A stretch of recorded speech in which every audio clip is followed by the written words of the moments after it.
जी हाँ, नमस्कार दोस्तों, मैं हूं दीपक और आप सभी का स्वागत करता हूं अपने YouTube चैनल पॉली गुरुजी में।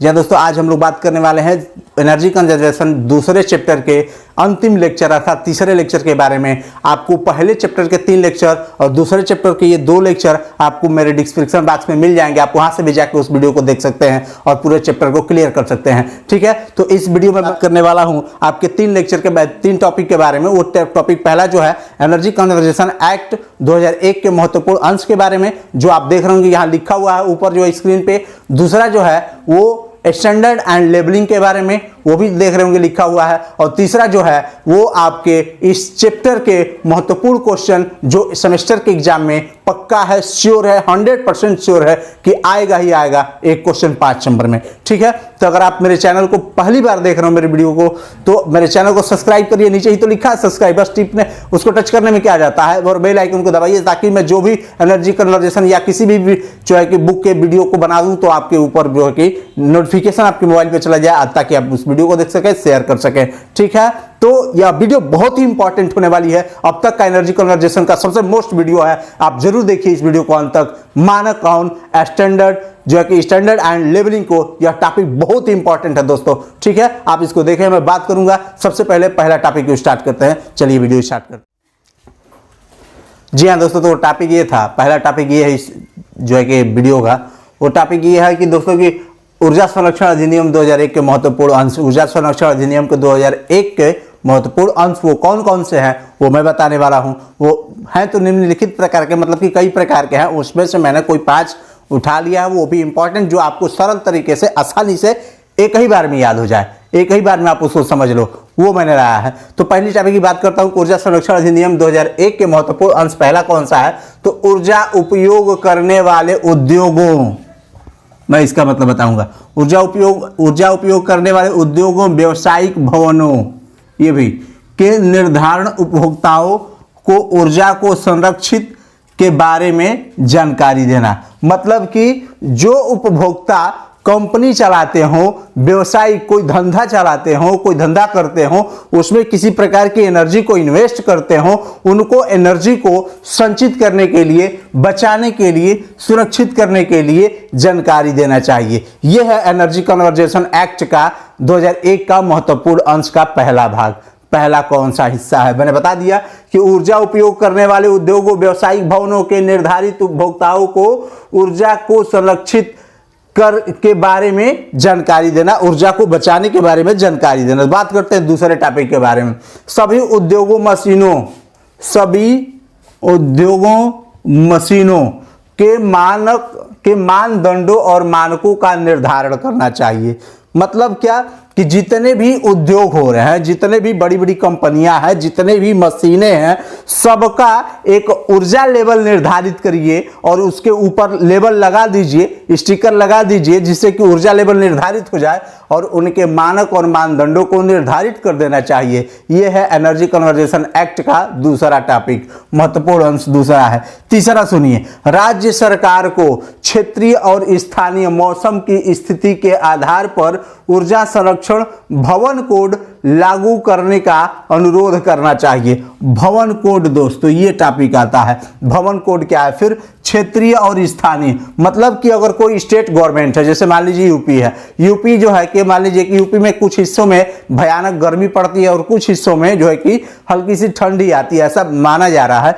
तो ऐसा अगर होता है तो राज्य सरकार को यह क्या करना चाहिए कि जाके जहां पे गर्मी ज्यादा है वहां पे बताना चाहिए कि वहां की कंपनियों को कि किस प्रकार की ऊर्जा आप उपयोग करो, और जहां पे ज्यादा ठंडी पड़ रही है वहां पे उनको बताना चाहिए किस प्रकार की ऊर्जा वहां उपयोग किया जाए। ये राज्य सरकार का एक जो है कि अपना पद बनता है। फिर यहाँ पे ऊर्जा संरक्षण भवन कोड, ये भवन कोड मैं एक चैप्टर पढ़ाऊंगा, उसमें बताऊंगा कि भवन कोड क्या होता है, बिल्डिंग कोड जिसको कहते हैं, भवन कोड क्या होता है के लागू करने का अनुरोध करना चाहिए। दूसरा टॉपिक समझ लिए, तीसरा समझ लिए।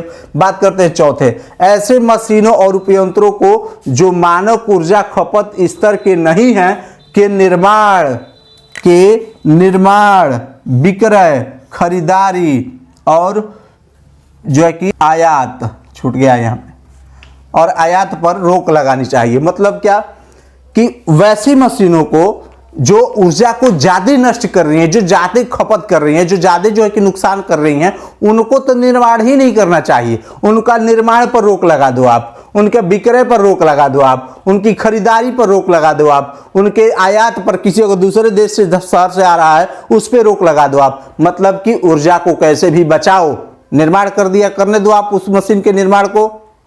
अगर कोई बुलेट बेच रहा है जो है कि 1 लीटर में 20 किलोमीटर जाता, आप खरीदोगे उसको? नहीं ना, नहीं खरीदोगे। अगर कोई दूसरा खरीदता तो आप जाकर उससे कहो कि क्या कहते लेता रहा यार, ये तो जन बटे 1 लीटर में 20 किलोमीटर जा, चल तरह के बढ़िया बुलेट दिवाई, 1 लीटर में जो 40-45 किलोमीटर दिवाई, ऐसा कुछ आप उससे कहो, ऊर्जा बचा ना कहीं ये होता है। फिर अगर बात करते हैं लास्ट टॉपिक की कि एनर्जी कन्वर्जेशन एक्ट के 2 महत्वपूर्ण अंश, अंतिम कौन सा है? तो ऐसे उपकरण उपयंत्र जो ऊर्जा दक्षता के नियम पर नहीं कार्य करते हो, उन उपयंत्रों का योजना बनाकर संशोधन करना चाहिए। बिल्कुल वही बुलेट, अब मान लीजिए कि ऊर्जा दक्षता का तो उसमें ज्यादा हानि हो रहा है, तो आप क्या करिए, उसको मॉडिफाई करवाइए, उस बुलेट में कुछ संशोधन करवाइए, योजना बना के कि ऐसे ऐसे करो कि जिससे तेल वो कम खाए। तो ऐसी योजना बनाकर हम उसके जो होता है कि उन इंजनों का प्रयोग कर सकते हैं, उन मशीनों का प्रयोग कर सकते हैं जो ऊर्जा को ज्यादा खपत करती थी, और उसके द्वारा ऊर्जा को हम बचा सकते हैं। तो ये है दोस्तों ऊर्जा अधिनियम 2001 के महत्वपूर्ण अंश जो मैंने कुछ बता दिया। अब बात करने वाला हूं सबसे इस वीडियो का जबरदस्त टॉपिक के बारे में, स्टैंडर्ड एंड लेवलिंग के बारे में, मानक तथा लेवलिंग के बारे में। बहुत जबरदस्त टॉपिक है दोस्तों, देखिए वीडियो को। जी हाँ दोस्तों, तो वो टॉपिक के बारे में, जिस टॉपिक के बारे में बात करने वाले थे वो ये है टॉपिक मानक तथा लेवलिंग, स्टैंडर्ड एंड लेवलिंग क्या होता है, मैं वो बताने वाला हूँ। साथ साथ इसका एग्जाम्पल दिखाऊंगा कि मैंने कहा था कि आप देखे हो दैनिक जीवन में इसका यूज और प्रयोग भी किए हो अपने घरों में, लेकिन पता चल जाएगा कैसे। तो जी हाँ दोस्तों, मैं अब ये मत सोचना कि इतना लंबा चौड़ा लिखे हैं, वो लिखे हैं तो कुछ काम ही तो होगा तभी तो लिखे हैं, नहीं तो क्या लिखने की जरूरत है। ठीक है, फिर बात करता हूं मैं कि ये क्या क्या है, शुरू से पूरा देखिए वीडियो को, देखिए कहां से स्टार्ट होता है और है क्या। कह रहा है ये कि बीईई की स्टार रेटिंग। बीईई क्या है? तो ब्यूरो ऑफ एनर्जी एफिशिएंसी, जो है कि ब्यूरो ऊर्जा दक्षता है। तो इसकी स्टार रेटिंग योजना को माननीय पावर मंत्री, किन्होंने? माननीय पावर मंत्री द्वारा मई 2006 को लागू किया गया। कब लागू किया? मई 2006 को लागू किया गया। यह योजना फिलहाल निम्न उपकरणों पर लागू है। कौन सी योजना? तो स्टार रेटिंग योजना। बीईई के द्वारा स्टार रेटिंग योजना बनाई गई, वो भी किसके द्वारा? तो माननीय पावर मंत्री के द्वारा, वो भी मई 2006 में बनाई गई। वह स्टार रेटिंग किन किन उपकरणों पर लगेगा? तो वह स्टार रेटिंग यहां देख लीजिए जरा ध्यान से, एसी पर, पंखे पर, कलर टेलीविजन पर, कंप्यूटर पर, रेफ्रिजरेटर फ्रिज पर, परिणामित्र ट्रांसफार्मर पर, वॉशिंग मशीन पर, पानी का पंप पर, फिर हीटर पर। अब मैं बात करने वाला हूं कि ये कैसे कैसे लग सकता है। तो सबसे पहले मैं बात करता हूं कि कलर टेलीविजन पर, कि कलर टेलीविजन पर कैसे है। तो आप दोस्तों देखिए, अब स्क्रीन पे आपको एक फोटो दिखाई दे रहा होगा, उस पर जरा देखिए, टीवी का एक ही हिस्सा कार्नर से खींच के दिखा रहा हूं मैं।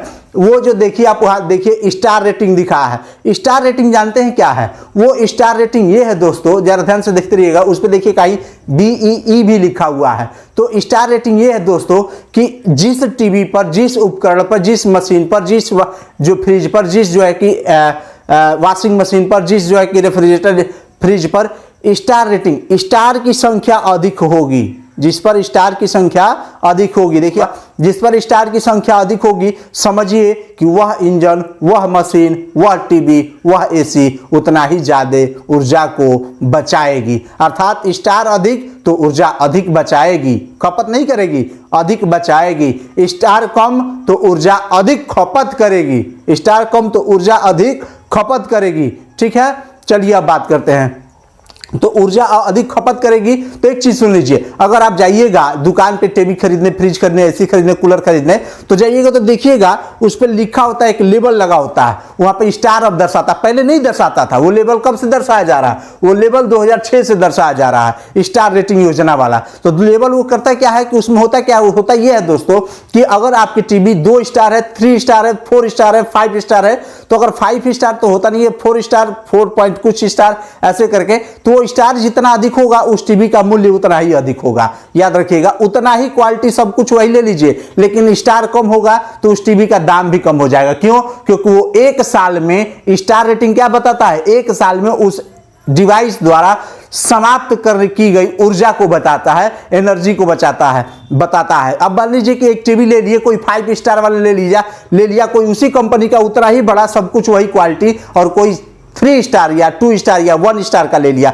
जिसके पास 1 स्टार की टीवी होगी वो एक साल में उस टीवी के द्वारा खपत की गई ऊर्जा, जो 5 स्टार का लिया होगा उसके द्वारा एक साल में खपत की गई ऊर्जा में अंतर देखेंगे तो बहुत अंतर आ जाएगा। फिलहाल में तो यही पता चलता है कि स्टार रेटिंग क्या है। स्टार रेटिंग अब समझ में आ गया होगा कि स्टार रेटिंग क्या है। स्टार रेटिंग जो है वो किसी भी डिवाइस का ऊर्जा खपत करने की रेशियो बताता है। चलिए आगे बात करते हैं कि आगे क्या है। ये तो समझ में हो गया कि आदि पर लागू किया गया। फिर स्टार रेटिंग मीन्स मतलब किसी भी उपकरण के ऊर्जा दक्षता से है। स्टार रेटिंग हमने अभी बताया किससे मतलब है, तो स्टार रेटिंग का मतलब यह है कि किसी भी उपकरण की दक्षता से मतलब है, वो भी ऊर्जा दक्षता से मतलब है। यह 5 बिंदु पैमाना है। हमने कहा ना कि कितने स्टार होते हैं किसी भी उपकरण पे, 5 स्टार होते हैं। तो उसमें 1 star, 2 star, 3 star, 4 star, 5 star ऐसे करके। तो जिस उपकरण पे स्टार की मान अधिक होगा वह ऊर्जा की खपत कम करेगा। चलिए आगे, तो यहां देखिए 5 स्टार पैमाना है। अगर किसी उपकरण की स्टार रेटिंग अधिक है,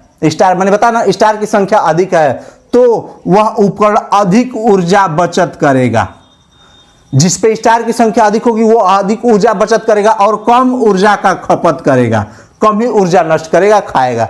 फिर आगे सुन लीजिए, बीईई के द्वारा 1 जनवरी 2018 से भारत में बनने वाले तथा बिकने वाले एसी का नई स्टार रेटिंग सिस्टम की शुरुआत की गई। 1 जनवरी 2018 से किसके द्वारा? बीईई के द्वारा, ब्यूरो ऑफ एनर्जी इफिशिएंसी के द्वारा 1 जनवरी 2018 को एक नियम पास किया गया, एक अलग से जो है कि बिकने वाले बनने वाले एसी का नियम पास किया गया। उस नियम को नई स्टार रेटिंग सिस्टम, अर्थात यहां देख लीजिए, जिसे किसके नाम से जानते हैं, उस नियम को जो है कि भारतीय मौसमी ऊर्जा दक्षता के नाम से जानते हैं। किसके नाम से जानते हैं? भारतीय मौसमी ऊर्जा दक्षता, अर्थात ISEER के नाम से जानते हैं। किसके नाम से? ISEER के नाम से। मतलब क्या कि Indian session energy efficiency ratio के नाम से जानते हैं। आगे समझ में कि बीईई के द्वारा 1 जनवरी 2018 से भारत में बनने वाले वो बिकने वाले एसी का नई स्टार रेटिंग सिस्टम की शुरुआत की गई, जिसे भारतीय मौसमी ऊर्जा दक्षता के नाम से, दक्षता अनुपात अर्थात ISEER कहते हैं। याद रहेगा, अगर एग्जाम में पूछ दे कि ISEER क्या होता है तो आप बता देंगे कि क्या होता है। फिर आगे सुन लीजिए, कह रहा कि बीईई के द्वारा स्टार रेटिंग घरेलू उपकरणों जैसे वॉशिंग मशीन, एसी, रेफ्रिजरेटर आदि पर ही लगा, जिससे ऊर्जा अनुपात पता चलता है। यह ISEER के द्वारा जो है कि बीईई के द्वारा जो है कि अधिकतर जो स्टार लेबलिंग ये प्रक्रिया है, ये घरों में प्रयोग होने वाले उपकरणों पर ही लगा होता है। अन्य उपकरणों पर आपको देखने को नहीं मिलेगा। जितने घर में प्रयोग होते हैं उपकरण उन पर देखने को मिलता है, उन पर देखने को मिलता है। ठीक है, फिर मैं बात करता हूं कि आगे क्या है। तो यहां पर देखिए कह रहा है कि बीईई के द्वारा ISEER का मान 1 जनवरी 2018 से 4 से बढ़ाकर 4.5 स्टार रेटिंग कर दिया गया। किसके लिए?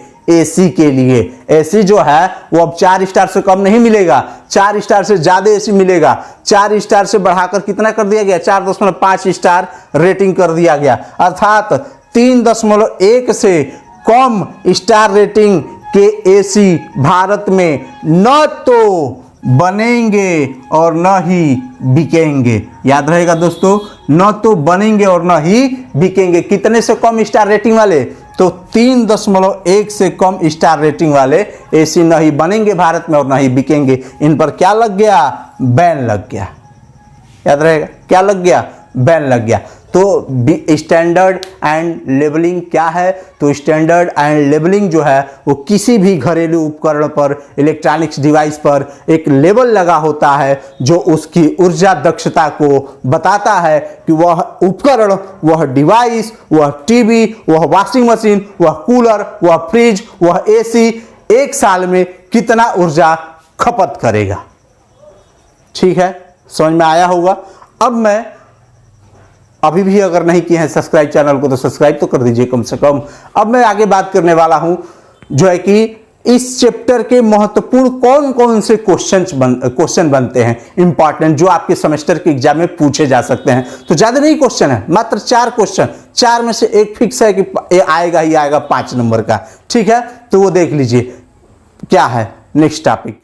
जी हाँ दोस्तों, तो बात करने वाले थे अंतिम टॉपिक के बारे में इस वीडियो के। तो वो अंतिम टॉपिक ये है दोस्तों कि कौन कौन से महत्वपूर्ण क्वेश्चन जो हैं इस चैप्टर से बनेंगे जो आपके सेमेस्टर के एग्जाम में पूछे जा सकते हैं। और याद रखिएगा इस बुक का जितना भी जो है, मैं पहला चैप्टर में 3 वीडियो और दूसरे चैप्टर में तीसरा वीडियो है, तीसरा लेक्चर है, 6 लेक्चर, तो ये 5 लेक्चर, इसको छोड़ के 5 लेक्चर, 5 लेक्चर का जो लिंक है वो मैं डिस्क्रिप्शन बॉक्स में डाल दिया हूं। अगर आप मेरे वीडियो पर नए हैं तो मेरे चैनल को सब्सक्राइब करें और जाकर डिस्क्रिप्शन बॉक्स में उस लिंक को देख सकते हैं, उस वीडियो को देख सकते हैं। ठीक है, तो कौन कौन से इस चैप्टर के महत्वपूर्ण क्वेश्चन है वो क्वेश्चन को बता रहा हूं मैं, याद रखिएगा। एक क्वेश्चन फिक्स है दोस्तों कि 5 नंबर आएगा ही आएगा, आप लिख लो, याद रखना 5 नंबर आएगा ही आएगा। पहला क्वेश्चन, ऊर्जा प्रबंधन क्या है, इसके उद्देश्य बताइए। तो ऊर्जा प्रबंधन क्या है, इसके उद्देश्य, पहला इसी चैप्टर के पहला जो है कि लेक्चर में यही मैंने बताया था कि ऊर्जा प्रबंधन क्या है। ठीक, फिर उसी से है कि ऊर्जा प्रबंधन सिद्धांत में सिद्धांत भी बताया हूं, 2 क्वेश्चन। तीसरा क्वेश्चन, ऊर्जा संरक्षण अधिनियम 2001 तथा इसकी विशेषताएं भी बताइए। ये भी दूसरे लेक्चर का ही है, दूसरा लेक्चर में जाकर ढूंढेंगे, ये मिल जाएगा। फिर है ऊर्जा संरक्षण अधिनियम 2001, ये भी उसी का है, लेकिन महत्वपूर्ण अंश आज मैंने बताया आपको, महत्वपूर्ण अंश इस वीडियो में ही मैंने बताया महत्वपूर्ण अंश। तो याद रखिएगा इस लेक्चर से भी 2 जो प्रश्न है, पहला ऊर्जा संरक्षण अधिनियम 2001 का महत्वपूर्ण अंश, दूसरा मानक तथा लेबलिंग को समझाइए। मानक तथा लेबलिंग, ये तो मोस्ट इंपॉर्टेंट क्वेश्चन है। यहां पर क्वेश्चन 2 ही ज्यादातर पूछ सकता है, ये और नहीं तो आपका जो है कि ये वाला और ये वाला। ठीक है, तो ये 2-3 क्वेश्चन, 2-3 क्या 5 है, तीनों वीडियो देखेंगे, 5 कंफर्म हो जाएगा। वीडियो आशा करता हूं कि आपको यह वीडियो अच्छा लगा होगा। अच्छा लगा है तो आप अपने दोस्तों में शेयर करिए और अधिक से अधिक वीडियो को जो है कि लाइक करिए, कमेंट करिए, जो भी आपको पूछना है कमेंट बॉक्स में पूछ सकते हैं। बस इस वीडियो में इतना ही। जय हिंद, जय भारत। अगली वीडियो आऊंगा अगले चैप्टर के साथ।